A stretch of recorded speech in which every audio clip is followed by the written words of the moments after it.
청와대 특별감찰반 수사관 비위 의혹이 다른 특감반과 정부 부처로 확산되고 있는 가운데 문제가 된 특감반원의 진술이 앞뒤가 맞지 않는 등 불분명한 부분이 있는 것으로 파악됐습니다. 네, 또 최근에 인터넷을 달궜던 김해공항 BMW 질주 사건 피해자의 딸이 이 담당 판사에게 감사의 편지를 보낸 것으로 알려져 눈길을 끌고 있는데요.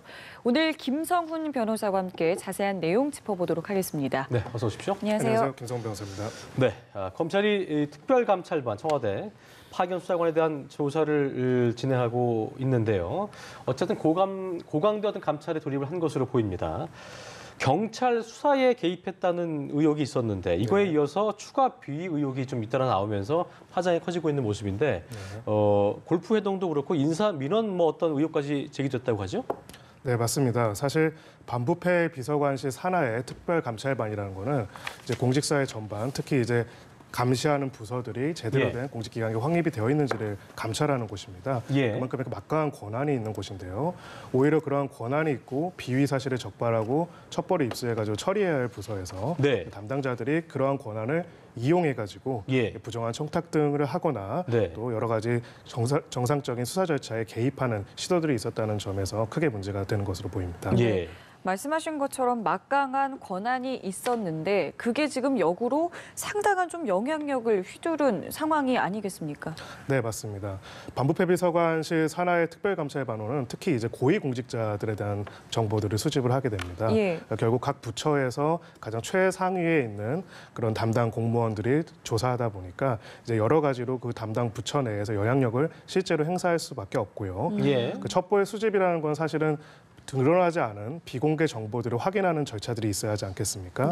그런 과정에서 다양한 권한들을 법에 적용해진 일반적인 절차 이상의 방법으로 하는 경우들이 왕왕 있었습니다. 근데 이거를 마치 자신의 인적인 혹은 개인적인 혹은 제3자의 이익을 위해서 활용했다는 점에서 특별히 문제가 되는 것이라고 보입니다. 이게 보니까 말씀하신 대로 특감반이 막강한 권한을 휘두른 건데 영향력이 큰 이유는 어떻게 봐야 될까요? 청와대라는 어떤 뒷배경을 봐야 되는 걸까요? 어떻게 좀 봐야 되겠습니까? 역시 우리나라의 정치적인 특성상 청와대가 굉장히 권력의 정점이고요. 강력한 대통령 중심제를 가지고 있습니다. 그래서 각 부처라든지 대검 감찰본부라든지 여러 사정기관이 있지만은 결국 여러 사정기관들의 정보, 첩보 그리고 각 공직 담당자들의 문제점에 대해서는 결과적으로 이제 청와대로 내용이 집결이 되게 되고요.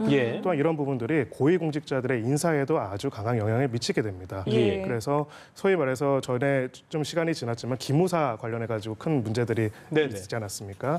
군대에서는 기무사가 있다면은 이제 결국 일반적인 행정부에서는 청와대 감찰반이 기무사처럼 여러 첩보들을 입수를 해가지고 고위공직자들의 인사에 개입할 수 있는 영향, 간접적으로 개입할 수 있는 영향이 있기 때문에 이런 문제들이 발생할 수도 있다라고 보입니다. 그렇군요. 지금까지 제기된 의혹들에 대해서 일단은 좀 진술들이 엇갈리고 있는 상황인 거죠? 네, 그렇습니다.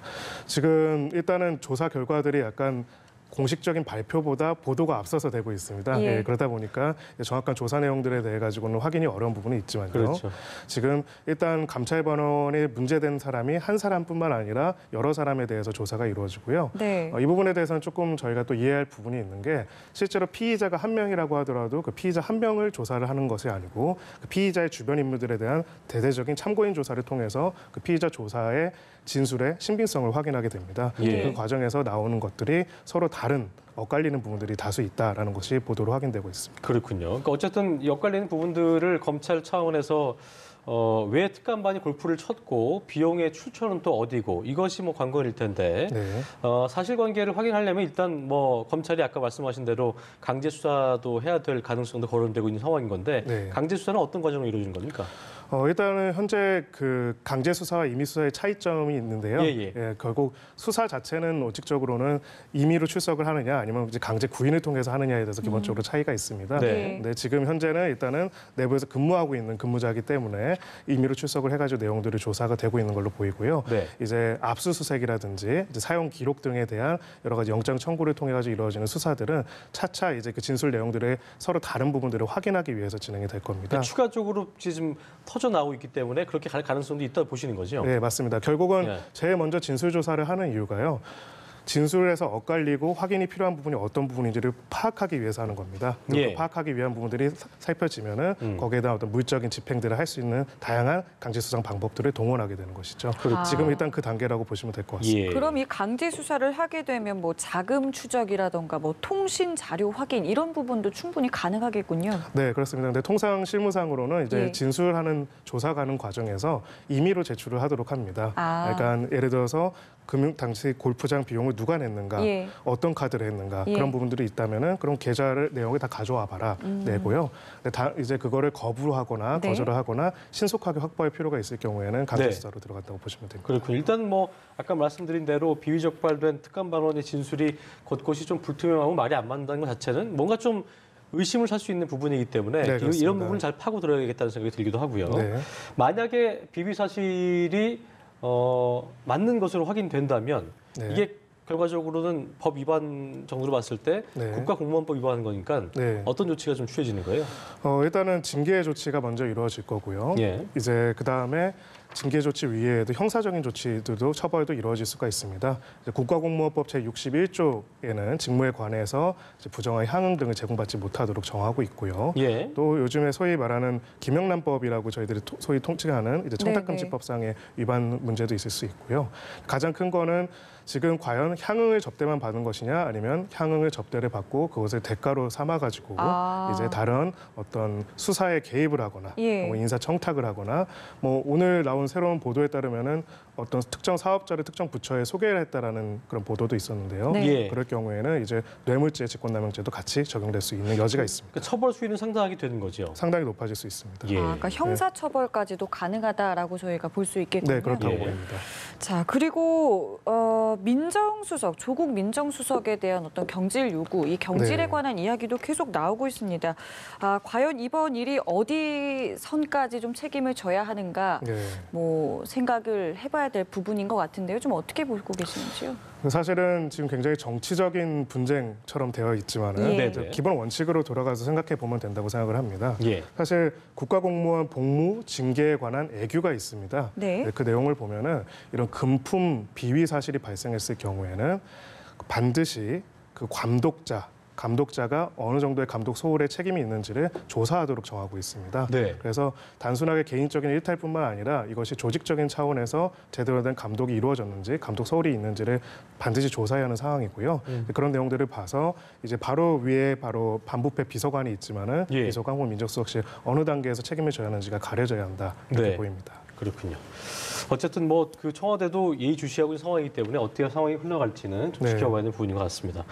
자, 주제를 좀 바꿔서요. 참 안타까운 사건이었죠. 일명 이 김해공항 BMW 질주 사건을 재판한 판사에게 피해자의 중학생 딸이 보낸 편지 한 통이 눈길을 끌고 있습니다. 담당 네. 판사에 대한 고마움이 담겨 있었다고 하는데 어떤 내용인지 먼저 짚어볼까요? 예. 네, 그 김해공항에서 이제 시속 40km로 제한된 도로에서 무려 한 131km로 과속을 해가지고 결국 그 사람을 사상까지는 아니고요, 이제 중상에 입혀가지고 그 처벌을 받게 된 사안인데요.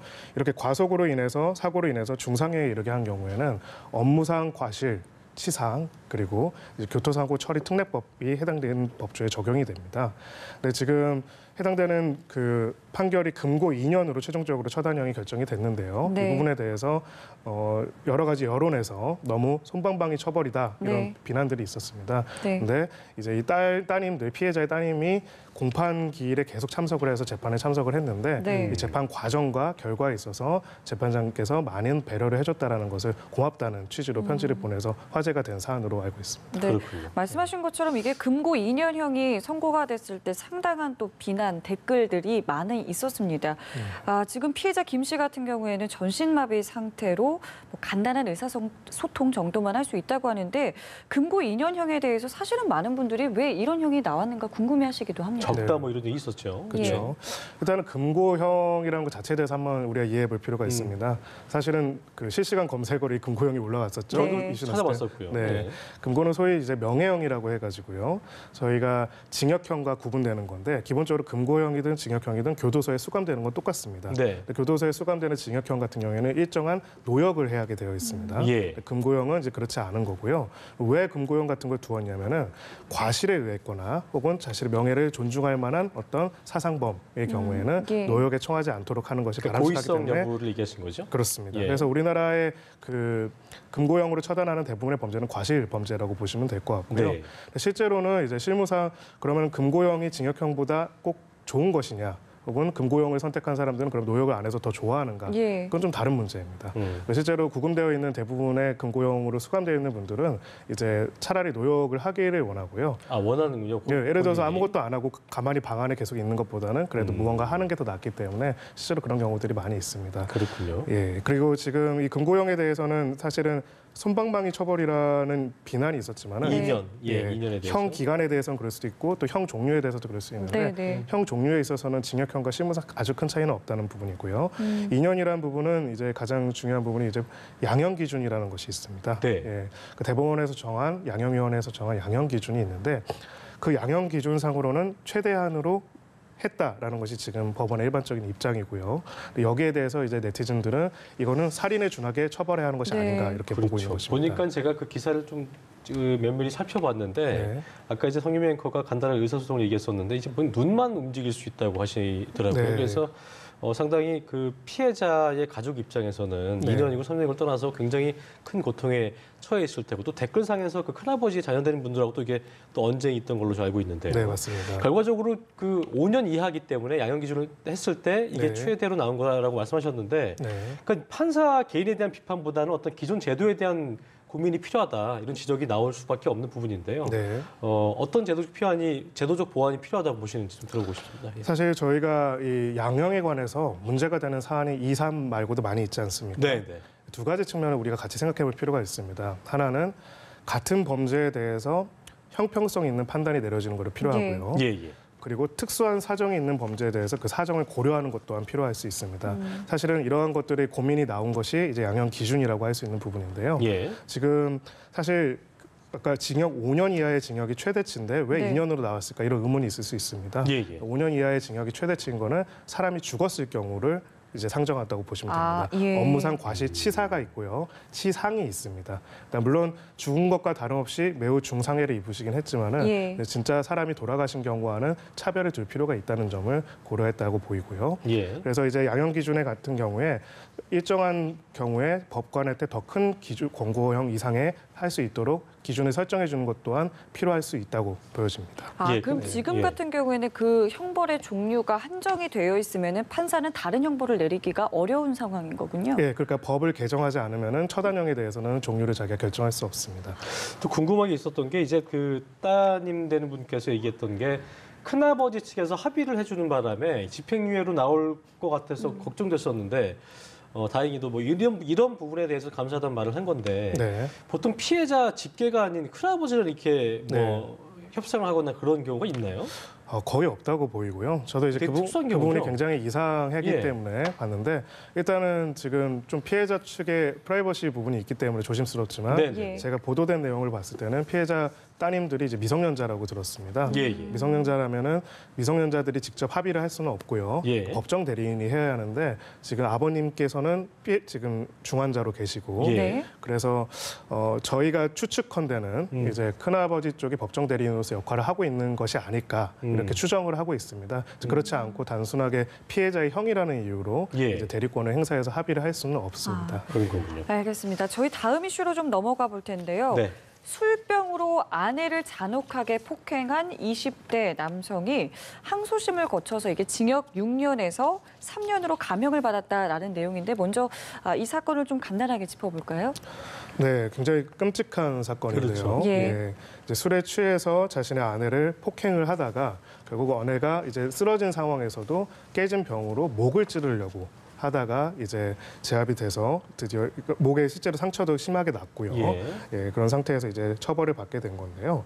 1심에서는 이 피고인이 당신이 술에 만취해서 심신 장애 상태였고 살인의 고의가 없었다 이렇게 주장을 했습니다. 예. 그렇지만 이제 이것이 인정되지 않아서 징역 6년이 됐고요. 예. 항소심에서는 모든 것을 자백하고 단지 선처만을 구했고 네. 이제 감형이 되었습니다. 여기에 대해서 이제 여러 가지 의문들이 있을 수 있는데요. 가장 첫 번째는 이 살인 미수라는 부분이 사실 실무적으로는 굉장히 어려운 부분입니다. 그러니까 사람이 어렵다는 게 죽지는 어떤 의미입니까? 예. 네, 어려운 판단이 어려운 부분이요. 이 살인의 고의가 있었는지가 중요합니다. 고의성. 그러니까 예를 들어 사람을 칼로 찌를 때 살인의 고의가 있었다면은 근데 죽지 않았다면 살인 미수고요. 예. 예. 칼을 휘두르다 사람이 다쳤지만은 살인의 고의가 없었다. 그런데도 사람이 죽었다면 때로는 상해 치사가 될 수도 있습니다. 아, 예. 당신의 정황 그리고 객관적인 동기들을 다 보게 되고요. 살인의 고의는 범인은 넉넉하게 인정이 되어서 기소가 된 건데 예. 이제 1심과 2심에서 차이가 벌어진 가장 큰 부분은 네. 반성 부분에 있습니다. 반성 부분. 예, 그러니까 이게 좀 고민될 수 있는 부분이요. 근데 반성은 누구나 이제 그게 무겁게 내려지면 당연히 네. 그렇게 하지 않겠습니까?